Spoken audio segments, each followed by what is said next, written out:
He puffed slowly away.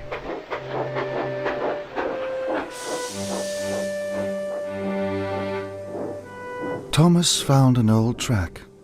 He wanted to be alone. "The other engines don't want me around," he puffed sadly. "They wish I wasn't here at all." Stanley puffed towards Thomas. He saw that Thomas looked sad and alone. "Thomas feels bad," he chuffed to himself. He felt very sorry for him. Later, Sir Topham Hatt called the engines together. "Now, Great Waterton may not be ready for Sodor Day," he announced sternly. The engines gasped. "Miss Jenny's crew will load the rubble into the freight cars tonight, but this means extra work for all of you," he added. "Tomorrow, you will start to shunt the freight cars away to the sidings." Thomas had let down Sir Topham Hatt. He had let down the other engines, and he had let himself down. The other engines started to chuff away. No one spoke to Thomas. He was no longer in charge, and he felt he was no longer wanted. That night, all the other engines were asleep in their sheds.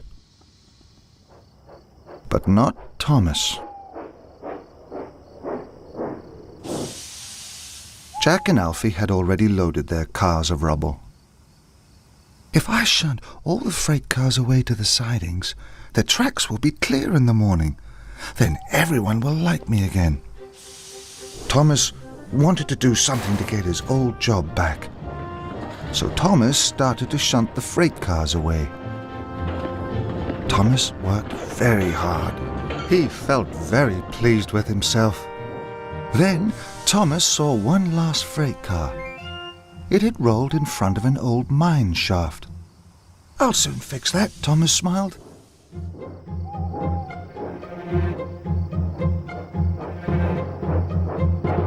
Then there was trouble. Thomas biffed the car too hard. It rolled forward and disappeared into the mine. "Cinders and ashes," exclaimed Thomas. "Where did that freight car go?" Thomas rolled forward and peered inside. It was very dark. "I must finish the job," he huffed. "I'll soon find that car." And Thomas puffed into the mine.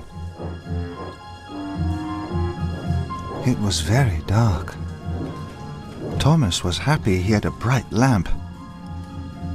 He saw the freight car rolling away.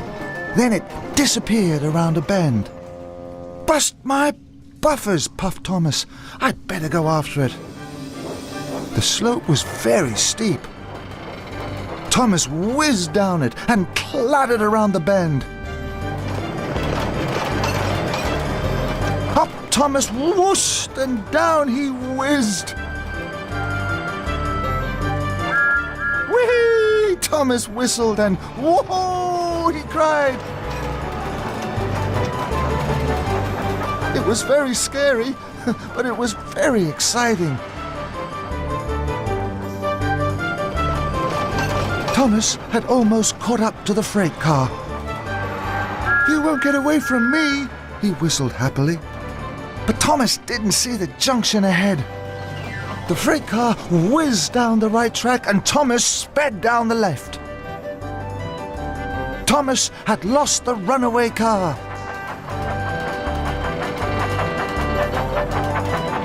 But his roller coaster ride was so much fun. Thomas soon forgot about the freight car. Then there was trouble. The tunnel ahead was blocked. "Oh no!" cried Thomas. He applied his brakes, but it was too late. Thomas crashed straight through the blocked tunnel. With a mighty splash, Thomas landed in a pool of water.